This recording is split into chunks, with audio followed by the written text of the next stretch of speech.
Markets are moving fast, and who has time to read headlines all day? I know I don't. This is why I created Rushing, the first audio podcast that delivers simplified news for busy investors. This is made by a woman who trades and talks straight to the point. Hi, I'm Yuna, and in the next few minutes, you'll get what's moving the markets, why it matters, and where money's flowing. Everything is fast, smart, and reliable. Let's dive in. First headline: Fed cuts rates 25 bps. Pivot confirmed. What does it mean? The Federal Reserve lowered the funds rate by a quarter point to a range of 3.75 to 4%.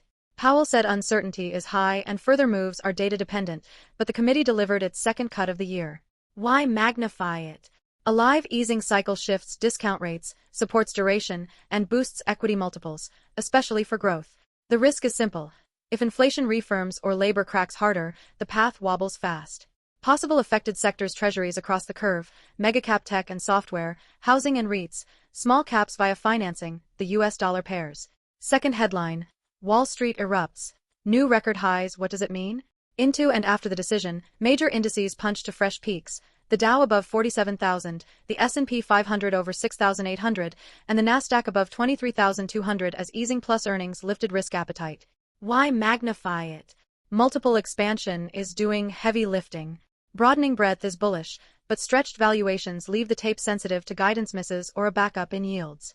Possible affected sectors: index ETFs, cyclicals, financials, small caps, momentum and growth factor funds. Third headline: AI capex wave. Big tech UPS the spend. What does it mean? Earnings commentary pointed to another step up in data center and AI budgets. Street tallies put 2025 capex near the mid-300s billions, with projections rising toward $420 billion next year as hyperscalers scale compute and power. Why magnify it? More buyers and bigger budgets extend the semiconductor and equipment cycle upstream and the power and cooling build-out downstream. Leadership can persist, but dispersion stays high between cash flow winners and story stocks. Possible affected sectors: semiconductors and equipment, hyperscalers and cloud, data center REITs, power gear and utilities. Fourth headline: Trade truce signal, U.S. China framework holds. What does it mean? Washington and Beijing outlined a framework ahead of leadership talks, easing tariff escalation risk and keeping rare earths curbs at bay for now. The truce cooled headline risk and steadied Asia-linked assets. Why magnify it? Even a partial thaw reduces supply chain friction and FX volatility. It's supportive for exporters and global tech, but the détente remains headline-driven. Possible affected sectors: exporters, semiconductors, shipping and logistics, industrials, commodity currencies tied to Asia. Fifth headline: Labor cooling versus strong GDP, the tug-of war. What does it mean? Now that the Fed has cut, focus flips to jobs and growth. High-frequency labor gauges have softened while headline GDP stayed firm, creating a policy tightrope that will steer the December path. Why magnify it?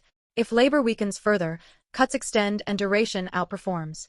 If growth re-accelerates or oil pops, the curve can reprice and squeeze high multiple equity. Possible affected sectors: rate sensitives, housing, utilities, banks via NII, cyclicals tied to demand, gold and dollar crosses. That was your 3 to 5 minute brief. If this helps, the best free support is to subscribe, turn on notifications, and share it with people to help them too. Links to all socials and the written brief are in the description.